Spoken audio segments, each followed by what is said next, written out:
It's the Chronicles of a Gooner podcast, and we are back.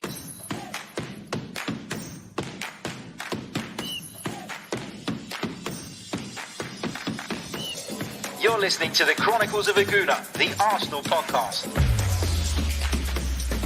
I'm Martin Tyler, and you're listening to Harry Symeou.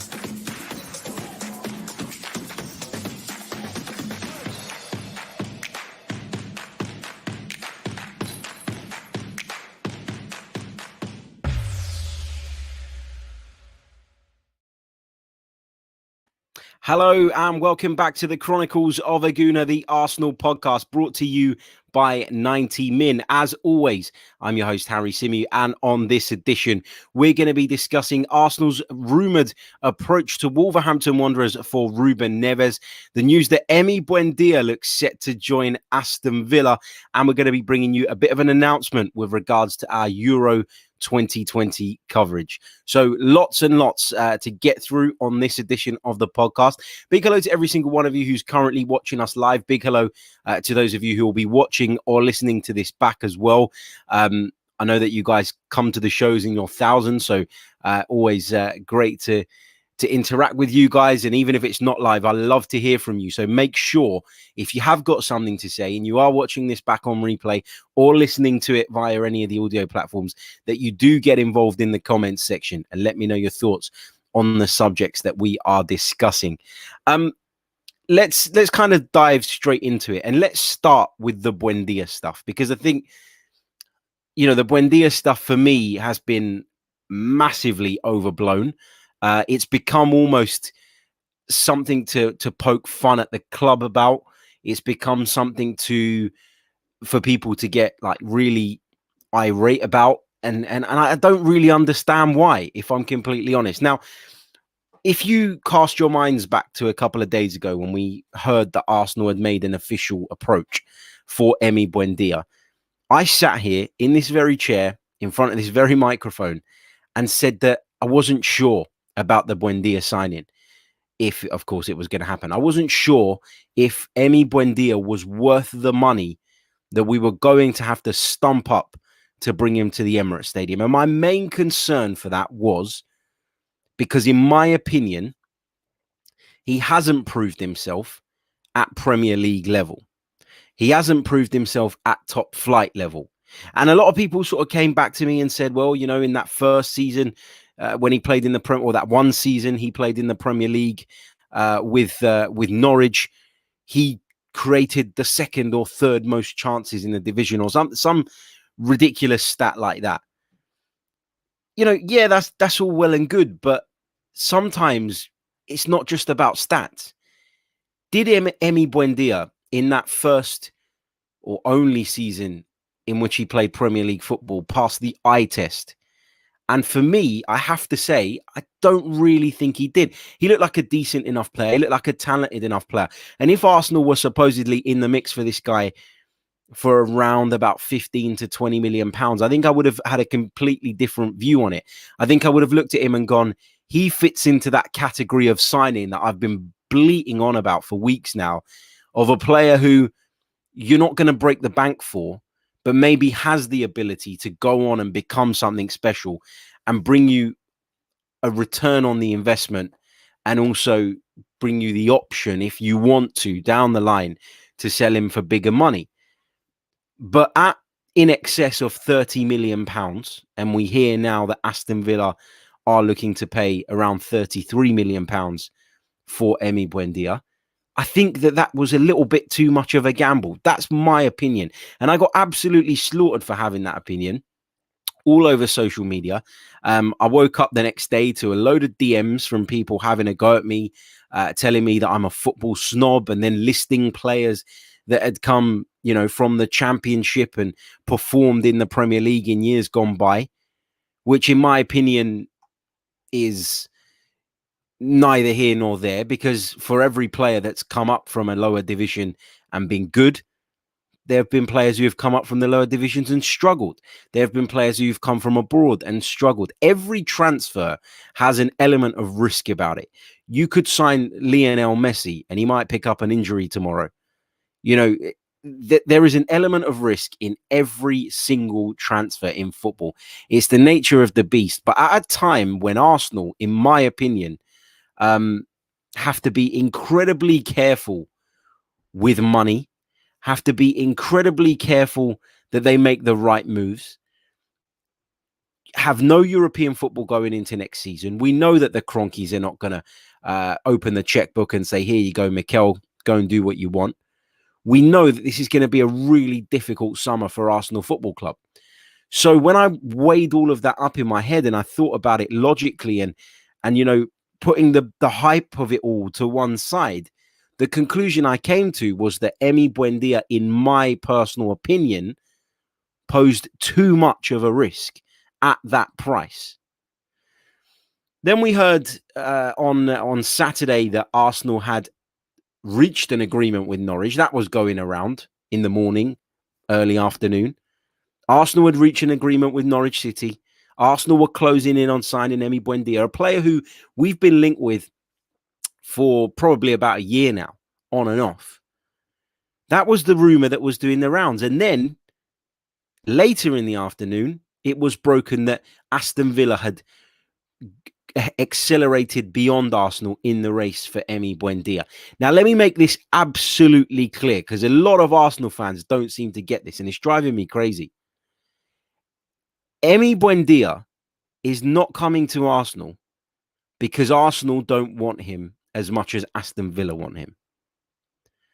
Emi Buendia has not had two options on the table, Arsenal and Aston Villa, and decided, I would rather play for Aston Villa. That is not what's happened here. It's not what's happened at all. What's happened is that Norwich City have set an asking price for the player. And Arsenal, having weighed it all up, even if they did make an initial bid previously, have weighed it all up and gone, well, we don't think he's worth what Aston Villa are paying. Arsenal don't think that Emi Buendia is worth stumping up 32, 33 million pounds up front, which is what Aston Villa are allegedly doing. So I'm not saying Emi Buendia is a shit player, right? Because, you know, this happened yesterday. I put a tweet out where I said that I was a little bit unsure about the player, about the amount and all of the aspects of it. You know, I was sitting there going, you know, I don't know. But of course, in the real world, people can make sense of that. On Arsenal Twitter, though, that translates to Emi Buendia is absolutely shit. Don't want him anywhere near my club. What an absolute waste of space. Get rid of him. I hate him. And that's never what I was saying when it came to Emi Buendia. I've never even said that he's not a good player. But you cannot look at what he achieved in the Championship last season and use that as a guarantee to say he will be successful in the Premier League. And remember, you know, you can go and play for Aston Villa. With all due respect to Aston Villa, you can go and play for Aston Villa. You can have a good game and you can hide or disappear or kind of drown a little bit for 2 or 3 games the following week. And nobody's going to say anything. Nobody's going to bat an eyelid. Nobody's going to plaster it across the back of the newspapers. Aston Villa signed £40 million or what, £35 million, whatever it is, flop Emi Buendia. But you come to a club like Arsenal and you're under the microscope from the very off. And you come to a club like Arsenal and there is a pressure that is there every single week in every single match that simply doesn't exist at a club like Aston Villa. Everybody was waxing lyrical about how good Aston Villa were last season. And with all due respect to them, you know, fair play, they finished in 11th place. But that's not a club that screams to players, come here, you know, we're going to go to the very top. You know, we didn't go up against Leicester City, for example, another club who traditionally, by name, are not as big as Arsenal, but are currently, you know, achieving and performing at a higher level. So that's kind of my point here, that everybody kind of went mad and went, oh, yeah, Arsenal got outbid by Aston Villa. Emi Buendia has chosen to join Aston Villa over Arsenal. No, he hasn't. Emi Buendia has chosen to join Aston Villa because they were the only club that met Norwich City's valuation. That's why Emi Buendia is going to Aston Villa, not because he prefers Aston Villa to Arsenal. Let's get that straight. It's been driving me crazy. I've seen so much of it over the last, over the last few weeks. And, we were talking about his stats from the Championship not necessarily translating over. And, people talk about Ollie Watkins a lot and they say how good Ollie Watkins has been. But then on the other hand, as Akshat points out in the chat, what about Said Benrahma? You could argue that Said Benrahma's reputation was bigger, was better than Ollie Watkins's when he came over from the Championship. And what's happened to Said Benrahma at West Ham? He's been a bit part player and not really performed at anywhere near the level many people thought he would. Arsenal were heavily linked with him as well. And we didn't do it. Brad S in the chat says, stop backing the board. I'm not backing the board. Like, how have you got to that conclusion? I'm not backing the board. I'm not backing the club in any way, shape, or form. All I am saying is that you might be upset that Arsenal aren't going to sign Emi Buendia. You might have felt that Emi Buendia was someone that could come in and improve the team and take us to the level required. But obviously, Arsenal don't. Because if Arsenal really did feel that strongly, would they have allowed the whole deal to collapse over £2 or £3 million? I'm not sure. Anurag says in the chat, no official bid was made by Arsenal for Buendia. He was one of Arsenal's targets, but not the main target. And we've read quite a bit of that over the last couple of days. Some journalists have moved to rubbish those reports. Others have said, no, a bid absolutely did go in for Emi Buendia. It just wasn't enough. So we don't really know 100%. I'm not claiming to be an ITK or, to have special sources that tell me this and tell me that. But the point is, Norwich City's valuation of Emi Buendia exceeds what Arsenal were willing or perhaps even able to pay. That's why Emi Buendia is joining Aston Villa. It doesn't take a genius to work that out.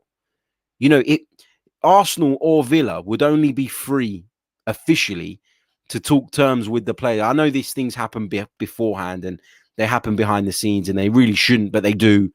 But you can only officially open talks with a player or make a player an offer once there's an agreement with the club.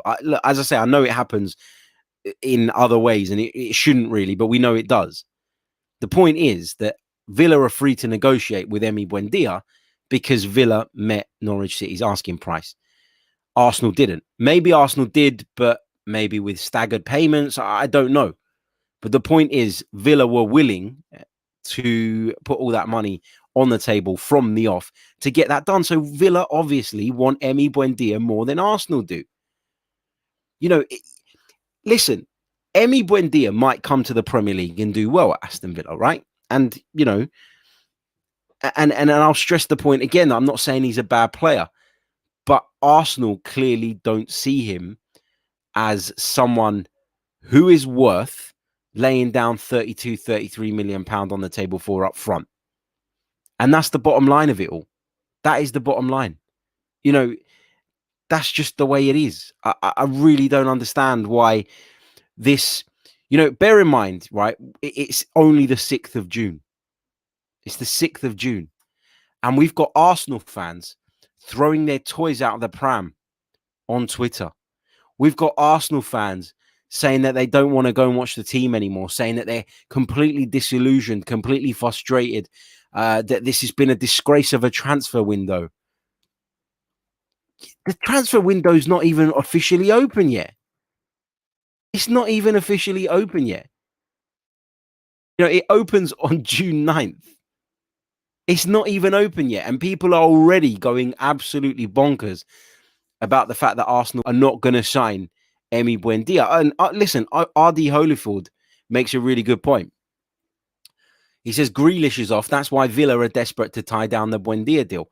For all we know, Aston Villa were able to stretch to that money. Were able to make that big investment in Emi Buendia because they might be planning to sell Jack Grealish this summer. And if that's the case, then, that's why they're able to push the boat out on him. Remember, right? And I've said this throughout the last few weeks, ever since we've been bringing you the transfer shows. We've been talking a lot about what Arsenal may or may not do over the course of the window. And I've said it repeatedly, you've got to be cautious. You have got to be cautious with your expectations when it comes to Arsenal's transfer window because the funds are not there. We're without European football next season. That's a massive dent in our finances. We've just gone through an entire season without fans in the stadium. Another massive dent in our finances. The club have just had to pay a massive loan back to the government.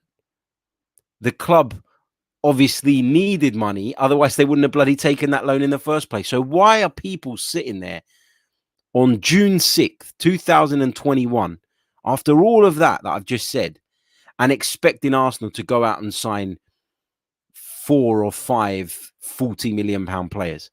If you're going to have unrealistic expectations about what Arsenal can achieve in this transfer window,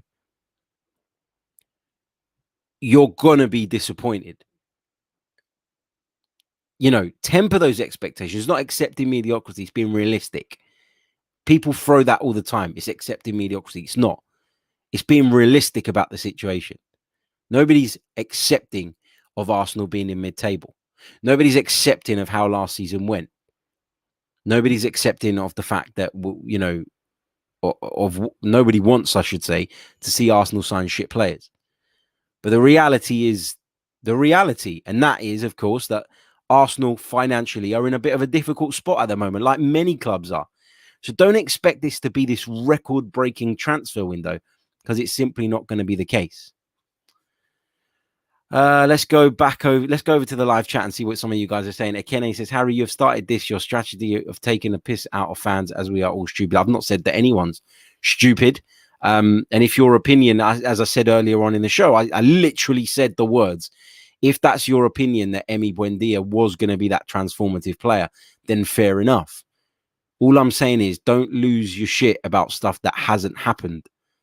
So Emi Buendia has not sat at a table with a representative from Arsenal, a representative from Aston Villa, and having heard both their pitches and read both their offers and, gone, I prefer Aston Villa to Arsenal. That's all I'm saying. That has not happened. That has categorically not occurred. So why are we losing our shit over it? Why are people going absolutely stark raving mad and suggesting that Emi Buendia had a choice between the two clubs and picked Aston Villa? How can he have had a choice when Arsenal never met the asking price? Which means Arsenal were never really in the driving seat to sign Emi Buendia. That's what I'm saying. There are other players out there. There are plenty of players out there who can play in that attacking midfield position, who are similar profile to Emi Buendia. And we just have to hope right now that Arsenal have got their eyes on somebody else. We've been hearing a lot from these journalists that are in the know that, Arsenal have lists. Fabrizio Romano uses that all the time. He is on the list. Well, you'd imagine that these lists would be more than one name. Otherwise, it wouldn't be a list. So, let's hope that Arsenal do have someone in mind and can bring a player in of the right profile moving forward. All I'm simply stating is that Emi Buendia did not decide to join Aston Villa instead of Arsenal. He decided to join Aston Villa because Arsenal didn't meet the price, and therefore Norwich weren't going to sell him to Arsenal. Simple as that. Let's go. We'll go over to the chat in a moment. Let me just quickly remind you guys, if you haven't done so already, I'd really, really appreciate it if you would hit the like button. It really helps the channel. It helps push the videos up the rankings. We've got just under 190 of you watching us live on YouTube at the minute. We've only got 35 likes though. So if we could get that up to 100 at least, I'd be really, really grateful. Don't forget, subscribe to the channel if you haven't done so already. And if you fancy becoming a member and supporting the channel that little bit further, you can do so by clicking on the link in the description. And as I say, I'm not taking the piss out of Arsenal fans. I just don't understand the meltdown that seems to have followed this news that Emi Buendia is Aston Villa bound. I get that there will be people out there who are disappointed because they had their hearts set on Emi Buendia coming to Arsenal. But in that disappointment, let's not create scenarios that didn't really occur. Let's not create issues and have a go at the club, at the owners, at the board, etc., at Mikel Arteta for things that didn't really happen. And we probably know for certain didn't really happen. That's all my point is here. Let the transfer window end. Let's get through it, and then we can judge it fairly. We can judge it from an educated position. And remember, the last transfer window, the last summer transfer window, everybody was going absolutely crazy. What a shit window, what a shit window. And then we signed Thomas Partey on the last day, and some people were calling it the greatest window ever. So things can change, and they can change very, very quickly in football. Let's move on to talk about Ruben Neves, the Wolves midfielder. Now, he is being linked with a move to Arsenal. And I talked about him quite recently as someone I'd actually quite like to see join the club. Ruben Neves, it seems, is considering a move away from Wolverhampton Wanderers. It seems that Wolverhampton Wanderers are open to selling him, to moving him on, and that Arsenal are potential suitors. Ruben Neves, for me, is the type of midfield player that I think Arsenal are looking for, rightly or wrongly. And if you cast your mind back to a show I did a few days ago when we were talking about Yves Bissouma, I've always said I quite like Yves Bissouma. I think he's a good player. I think he's got a lot of really good attributes. But I didn't think that was what Arsenal were looking for. And I was on LFC Day Trippers the other day and I was talking about it there. And I said that, Bissouma's a good player. But is that what Arsenal are looking for? It doesn't matter what Harry Symeou's looking for. It matters what Arsenal are looking for because that's what they're going to act on. And I feel that looking at the way that Mikel Arteta's set the team up in the second half of the season, looking at the duties and responsibilities of whoever plays in that position alongside Thomas Partey, I think that Ruben Neves fits that profile more than Bissouma does for a number of reasons, and I'll come on to talk about that. Now, it doesn't mean that Neves is a better player than Bissouma. It doesn't mean that I don't like Bissouma. Just like I said about Buendia, it doesn't mean that I think Bissouma's an absolute arsehole and I don't want to see him anywhere near our club and I hate him and I'm going to give him shit every single week. For some reason, people seem to take things like that. It's not the case. What I am saying is I think Mikel Arteta has a plan. Time will tell if that plan is going to be the right plan, if it's going to work, if it's going to see Arsenal, return to the levels that we want Arsenal to be at. But I think he is looking at a central midfield player who is a little bit more comfortable in possession, who is a little bit more tactically minded, who has a good range of passing, who plays the game a little bit more with his head than with the physical attributes. And I think that Ruben Neves fits that bill a little bit better than Yves Bissouma does. Again, let me just stress the point, because I know that the comments are going to be full later on with people saying, Harry said Yves Bissouma's crap. I've not said that. Not said that at all. But from what we've seen from Mikel Arteta's Arsenal, from the fact that he adores Granit Xhaka and picks Granit Xhaka every single week, we can assume, I think, quite fairly, that Ruben Neves is someone that would, fit the bill. Now, what do I think about Ruben Neves? I think he's a good player, right? He's 24 years old. He's got time to develop. He's got time to improve. I think in the last couple of seasons, he was a lot more effective than he was this season just gone. But Wolves as a team were obviously a lot less effective. He's got an absolute screamer in his locker as well from time to time, Ruben Neves.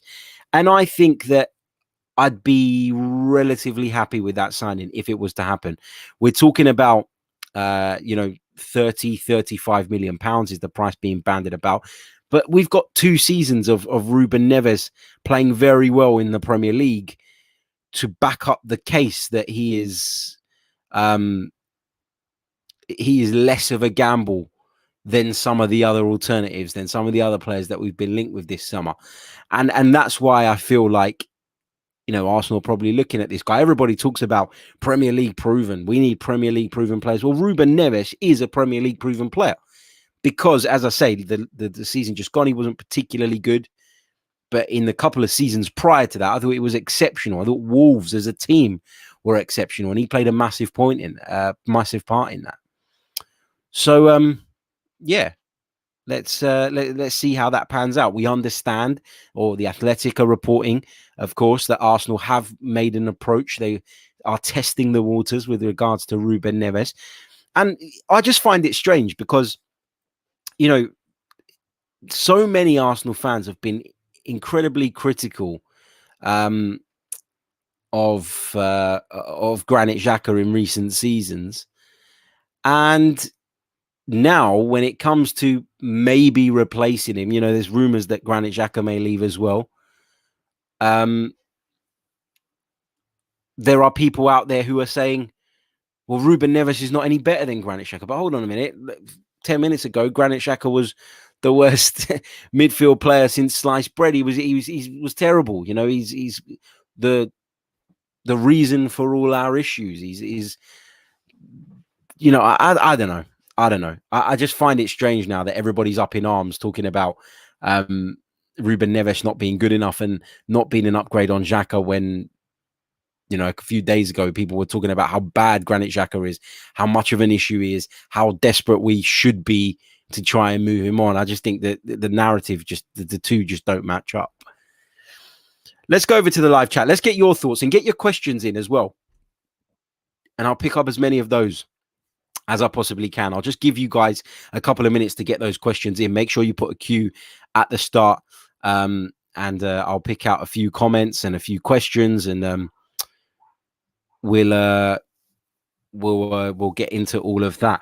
I'll also update you guys on what we're going to be doing during the European Championships as well. Really looking forward to watching some football in the sun, hopefully, and being able to kind of not get stressed about it and just enjoy it for what it is. What else have we got here? Big hello to Porcelain as well in the chat, who's just literally abusing me constantly in the chat, calling me every name under the sun. Here he goes. This is the best one.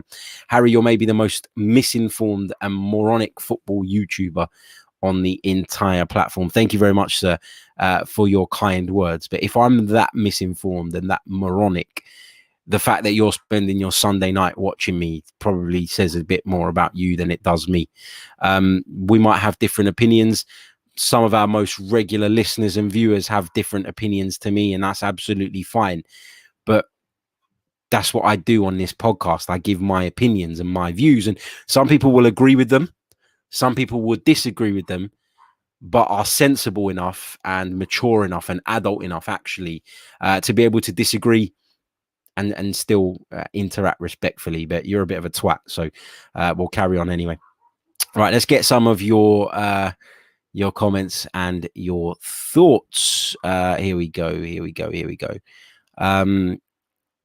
Nathaniel says that I'm a yes man and that Neves is shit. How can I be a yes man when I was one of the only people not literally wetting myself over the prospect of signing Buendia? How does that make sense? I don't get it. But anyway, what have we got here? Let's pick up some questions. Actually, keep the questions coming, and let me just quickly update you on what we're doing for the Euros, so that you guys are aware. So as you guys know, I'm going to be working throughout the European Championships. We're going to be keeping you across all the Arsenal transfer news. Of course, we're going to keep the transfer shows daily as they are at the moment. So that'll be around about lunchtime every day. So looking forward to doing that. And we'll throw in any impromptu ones if there's any news that we feel is worthy of covering in a sort of specific show. So that I'm sure there'll be a few of those over the next month or so. But during the European Championships, right here on this very channel, and of course in podcast format, we are going to be bringing you a daily European Championship show where I'm going to be joined by guests, different guests that support different teams, getting different opinions. I'll be doing some of them solo as well, I'm sure. But those are going to be live at 8 a.m. Monday to Friday. Podcast listeners, you'll get that at 9. It will be out by 9 on all audio platforms. So you'll be able to keep across it that way as well if you prefer. But we're going to be bringing you full-on European Championship coverage. And make sure if you're not subscribed already that you do subscribe to the 90 Min YouTube channel as well, because we're going to be doing some excellent studio content throughout the championships. We've got a great lineup of people. Incredibly fortunate to be one of those guys that's going to be sitting on the sofa every few days talking about the Euros. So make sure you come over there and help us get that channel over the 100k subscribers mark, because we're almost there. And it feels like it's really slowed down as we've got towards that big hurdle. So if you haven't done so already, please do head over and give that channel a subscribe as well. But as I say, Euro 2020 daily right here on the Chronicles of a Gooner at 8 a.m. Monday to Friday. There's been a couple of super chats in the chat box this evening. One of them came from Wayne, who said, we bidded first, though, then outbidded by the mighty Villa. Wayne, thank you for your very kind donation, mate. I know what you're saying, but that's not really the reality, is it? Because Arsenal could have outbidded Villa if they really wanted to, but they don't feel, obviously, and rightly or wrongly, some people will feel that's right, like me, and others will feel that it's the wrong decision. But ultimately, Villa were able to meet, or willing is the key word, not able, willing to meet that price that Norwich had set, and Arsenal simply weren't. Daniel as well, thank you for your very kind super chat earlier on, mate. Really appreciate that. And a big thank you to Innie as well for your very kind donation. He says, afternoon, Harry. Must be afternoon where you are. It's evening here, mate. But big shout out to you, my friend. He says, afternoon, Harry. Regarding Emmy, I think he's a good player and believe we did go for him. Is it such a bad concept for Arsenal to have a final price on a player, refuse to go above it and go elsewhere? No. Arsenal, as I keep saying, are in a position where they have to be quite smart and have to be a little bit creative in this transfer window. And for me, they've obviously weighed up. They've obviously weighed up what they think is worth, and then they don't think he's worth going over that price, and that's where they are. Big shout out to Nathaniel, who says that wasn't meant. I know, mate. I know. It's a counterpoint. If I was a yes man, I would have kind of been jumping up and down about the thought of Buendia joining, like most people were. That's kind of the point I'm making. I try very hard not to get drawn into hype and literally go with what I think. And that's where I'm at the moment. Let's pick out some more comments. Arjit says, Harry, would you take Neves and another less proven central midfielder like Lokonga for squad depth? That would be enough for central midfield. Listen, I think that Arsenal desperately needs to strengthen the central midfield area. I think even if Granit Xhaka was to stay, Arsenal desperately need to strengthen that midfield area. And I think that particularly if Granit Xhaka leaves, then Arsenal will need at least 2. So yeah, I'm not against that. And especially if Granit Xhaka leaves, I think, you bring in somebody like Ruben Neves, then, you probably need another one as well. The prospect of like Mohamed El-Neni playing every week, if something was to happen to Partey, and we've seen Partey break down plenty of times since he came to the Emirates Stadium, just the idea of El-Neni having to play 5, 6, 7 games on the trot, it scares me. And I think it limits us. And so I think, we probably will need to bring in multiple midfielders. So, why not? It's a decent approach. Brad Richardson says, is it true we have to sell to buy because our squad is too big? I think we probably have to sell to buy more because of our financial situation. So that would be with regards to raising money, but also getting people off the wage bill. I think the fact that we're without Europe probably means we can afford to trim down the squad, and probably means we should be looking to trim down the squad. To rebuild, I think sometimes you need to strip things right back. And it's not a good thing that Arsenal are not in Europe for the first time in 26 years. That, there's no way of dressing that up as a positive. But what you can say is it means that Arsenal do have a bit of an opportunity now to make those cuts, to trim the squad right down and then rebuild again from scratch. Lewis says, is it not a risk buying a player that's just had a bad season? Trust us to go for someone when they turn bad. He's obviously referring to Ruben Neves there. I don't know if Ruben Neves necessarily had a bad season, though. Maybe I'll bring someone on from the Wolves Fancast, one of the guys, another podcast part of the 90 Min Network, if this progresses, if this moves on, because it seems like, a lot of people are of that opinion, and you're not the only one, Lewis, that Ruben Neves had a really bad season. For me personally, I didn't watch enough of Wolves to be able to make that call. Looking at it statistically alone, I'll just bring up his Who Scored page. You look at that and you see that Ruben Neves, 36 appearances in the Premier League, 5 goals. He's not a goal scoring midfielder, really, is he? Very deep lying. But his average performance rating was 6.81 out of 10. So just below 7 out of 10, which isn't by any means a disaster. So I think you have to think about that. And of course, he's a Portuguese international as well.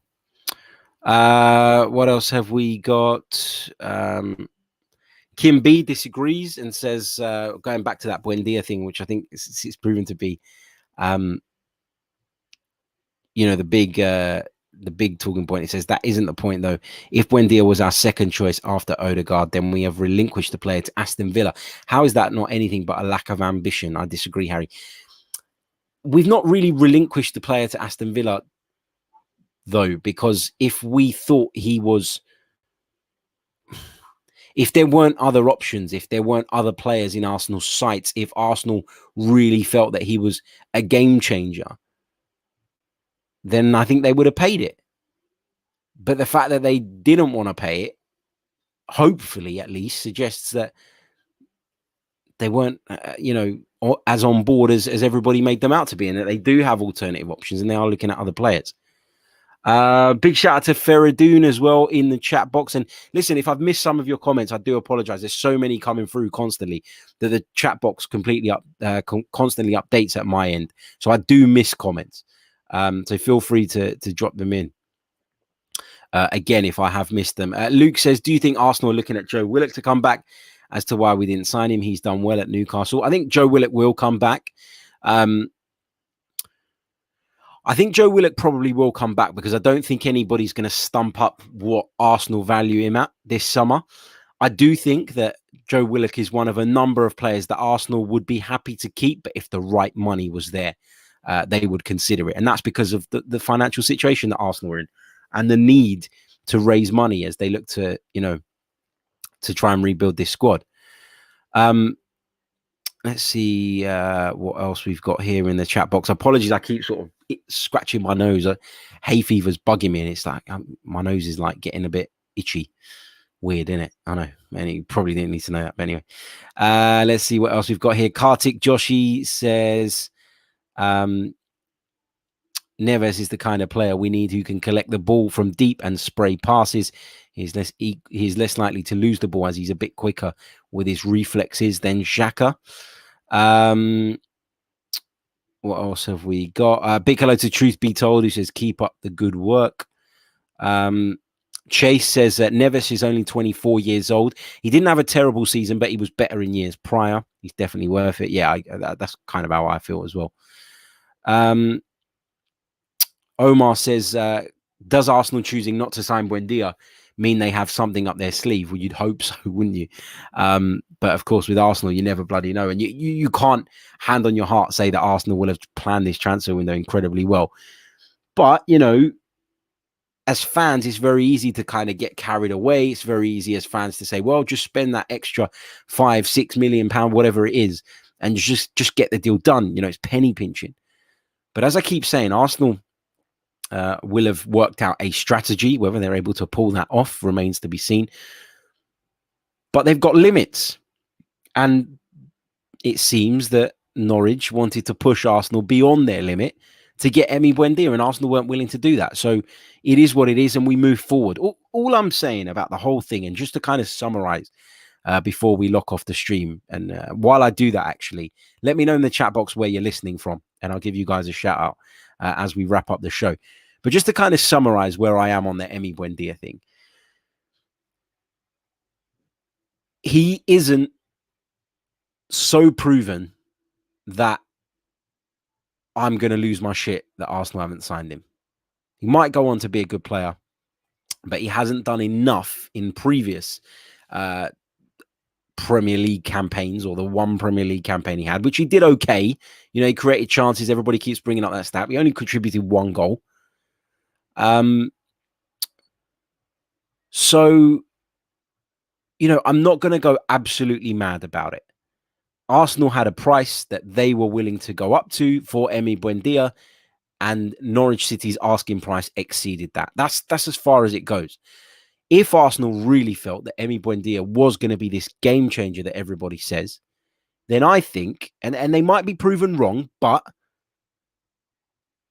if they felt that, I think they would have stretched themselves, and they haven't, which tells you maybe, or gives you a little bit of insight into the fact that they maybe think there are other players available, and there are other targets, and there are other people that they can go after that would represent a greater value for money. That's how I think Arsenal are looking at this. And again, it might be right, it might be wrong, only time will tell. But it's June the 6th at the time of recording, June the 6th. The transfer window is not even open yet. Let's at least give the club the opportunity to make a complete balls up of the transfer window before we go full steam in and rip them to pieces and slag them off and moan about the transfer strategy and completely lose our crap and let it ruin our summer. That's all I'm saying.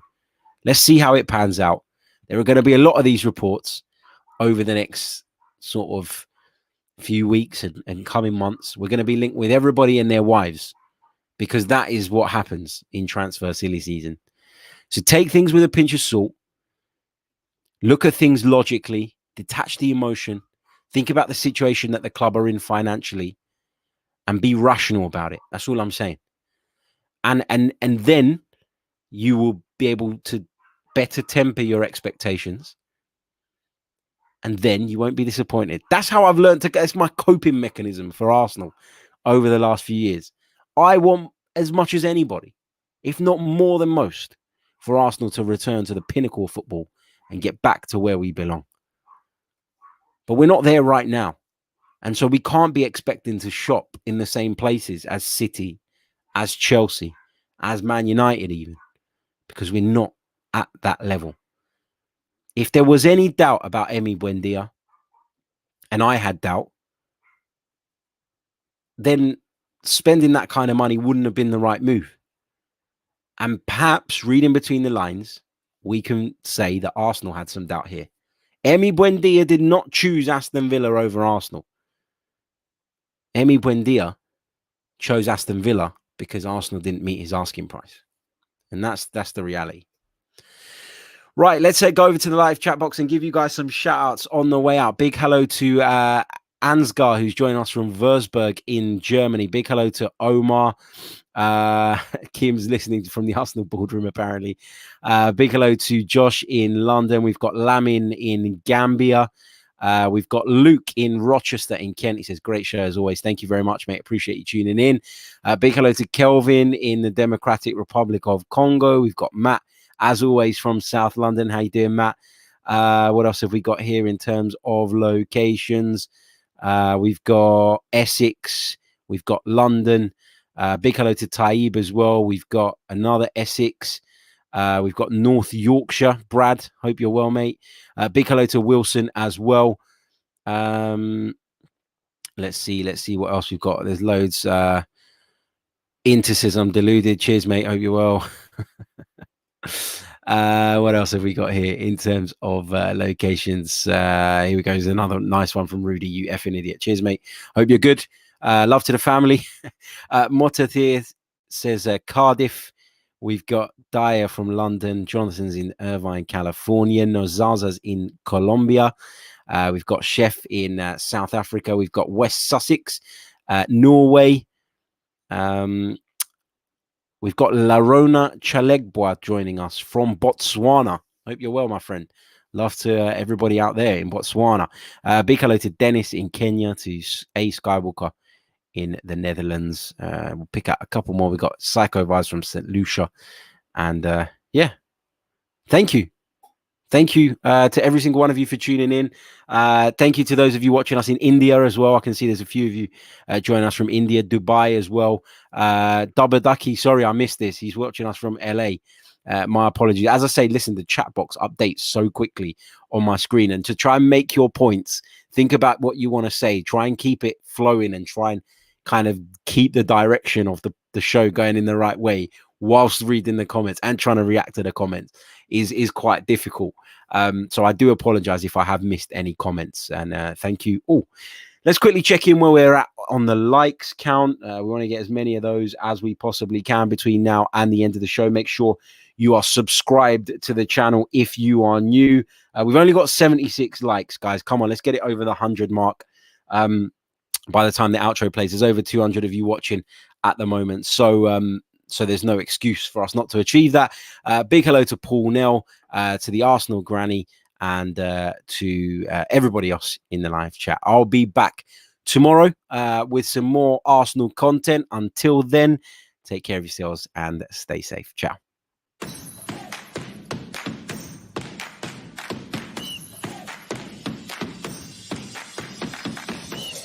You're listening to the Chronicles of a Gooner, the Arsenal podcast. I'm Martin Tyler, and you're listening to Harry Symeou.